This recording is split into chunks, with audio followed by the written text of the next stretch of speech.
አሁን ላይ ባንክ ደንበኞችን ለማስተናገድ እየተጠቀመበት ያለው ከፍተኛው ቴክኖሎጂ ምንድነው?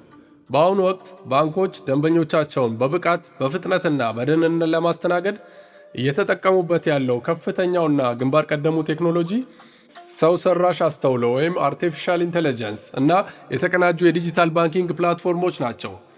በዓለም አቀፍ ደረጃ የባንክ አገልግሎት አሰጣጥ የደረሰበትና የሀገራችን ባንኮች በንጽጽር ስንመለከት መጀመሪያ የምናገኘው የኬዋይሲ አሰራር ወይም የደንበኛ ክንወቅ አሰራር ነው። በዓለም አቀፍ ደረጃ ይህ አሰራር ሙሉ በሙሉ ዲጂታል ወይም ኢኬዋይሲ በኤአይ የፊት ቅርጽ የድምፅና የሰነድ ማረጋገጫ ወይም ላይቭነስ ዲቴክሽን አማካኝነት በአካል ሳይሄዱ በደቂቃዎች ውስጥ አካውንት ይከፍታሉ። በእኛ ሀገር ድብልቅ ወይም ሃይብሪድ ነው። በብሔራዊ የዲጂታል መታወቂያ ወይም ፋይዳና በስልክ አፕሊኬሽን መለያ መክፈት ቢጀመርም አሁንም ብዙ ቦታዎች ላይ በአካል ቀርቦ መታወቂያ ማሳየትና ፈርሞ ማረጋገጥ የተለመደ ነው። ሌላኛው የደንበኞች አገልግሎት ወይም ከስተመር ሰፖርት ነው። በሌላው ዓለም ጄኔሬቲቭ ኤአይ እና የድምፅ ረዳቶች እንደ ቻት ጂፒቲ ያሉ የላቁ የኤአይ ረዳቶች የደንበኞችን ውስብስብ ጥያቄዎች በበርካታ ቋንቋዎች በጽሁፍና በድምፅ ያስተናግዳሉ።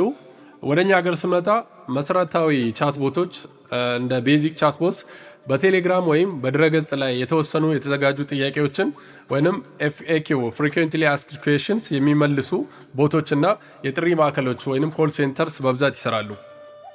የብድር አሰጣጣቸውን ስንመለከት በሌላው ዓለም አውቶሜትድ እና በኤአይ የሚመራ የደንበኛውን የገንዘብ ዝውውር እና የማህበራዊ ገጽ መረጃዎችን በመተንተን በሰከንዶች ውስጥ ያለ ዋስትና ብድር ይፈቅዳል። በእኛ ሀገር በዲጂታል ዋሌት የሚሰጡ ብድሮች እንደ ቴሌብር፣ ሲቢብር እና መሰል የባንክ አፕሊኬሽኖች አነስተኛ ብድሮችን በዲጂታል መስጠት ጀምረዋል። ነገር ግን ትልልቅ ብድሮች አሁንም በወረቀት ሰነድና በዋስትና ላይ የተመሰረቱ ናቸው። ክፍያዎችና ዝውውሮች የሚከወኑበትን መንገድ ስንመለከት በሌላው ዓለም ኮንታክትለስ እና የባዮሜትሪክ ክፍያ በስልክ ቀፎ እንደ አፕል ፔይ እና ጉግል ፔይ በመጠቀም በካርድ መታ በማድረግ ወይም ታፕ ቱ ፔይ እንዲሁም የፊት አሻራ ክፍያ መፈጸም ይቻላል። ወደኛ ሀገር ስንመጣ ኪዩአር ኮድ እና የሞባይል ትራንስፈር በየቀኑ የሚደረጉ ክፍያዎች በኪዩአር ኮድ ስካን በማድረግ በሞባይል ባንኪንግ ወይም በሌሎች ዋሌቶች ይፈጸማል። የካርድን ስዊፕ አሰራርም በሰፊው ይሰራል። በዋናነት ደግሞ የሲስተም ቅንጅትን ኦፕን ባንኪንግ እና ኤፒአይን ስንመለከት በሌላው ዓለም ያልተገደበ ቅንጅት ባንኮች ሲስተማቸውን ለፌንቴክ ኩባንያዎች ክፍት በማድረጋቸው ደንበኞች በየቀኑ በሚጠቀሟቸው የተለያዩ መተግበሪያዎች የባንክ አገልግሎትን ያገኛሉ። ስለ ኦፕን ባንኪንግ እና ኤፒአይ እስኪ ሰፋ አድርገን እንመልከቷል። ኦፕን ባንኪንግ እና ኤፒአይ ወይም አፕሊኬሽን ፕሮግራሚንግ ኢንተርፌስ ባንኮች ደንበኞቻቸውን የሚያስተናግዱበትን መንገድ ሙሉ በሙሉ የቀየረ ዘመናዊ የባንክ አሰራር ነው።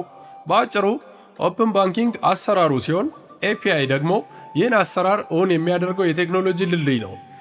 ለምሳሌ በአንድ ቦታ ላይ ሁሉንም አካውንት ማየት። ከ4 የተለያዩ ባንኮች አካውንት ቢኖረዎት በኦፕን ባንኪንግ አማካኝነት በአንድ መተግበሪያ የሁሉንም ባንክ ቀሪ ሂሳቦች በአንድ መተግበሪያ መመልከት ይችላሉ። ሌላኛው ደግሞ የቀጥታ ክፍያዎች ወይም ዳይሬክት ቼክ አውት። በኢኮሜርስ ፕላትፎርም ላይ ዕቃ ሲገዙ የካርድ ቁጥር ሳይሞሉ ቀጥታ በባንክ አካውንቶ ክፍያ መፈጸም። ሌላኛው አውቶሜትድ የብድር ምዘና። ለብድር ሲያመለክቱ የባንክ ስቴትመንት በወረቀት ከማስመጣት ይልቅ አበዳሪው ድርጅት በኤፒአይ አማካኝነት የግብይት ታሪኮን በሰከንዶች ውስጥ አይቶ ብድር ይፈቅዳል። ከዚህ አገልግሎት አንጻር በሀገራችን ያሉ ባንኮች በእድገት ላይ ያለ ባንኮች ከቴሌኮም እና ከተወሰኑ የክፍያ ማስተላለፊያዎች እንደ ኢትስዊች፣ ፔይዌይ ወዘተ ጋር ቢቀናጁም ክፍት የኤፒአይ ወይም ኦፕን ኤፒአይ አሰራር ገና በመስፋፋት ላይ ይገኛል።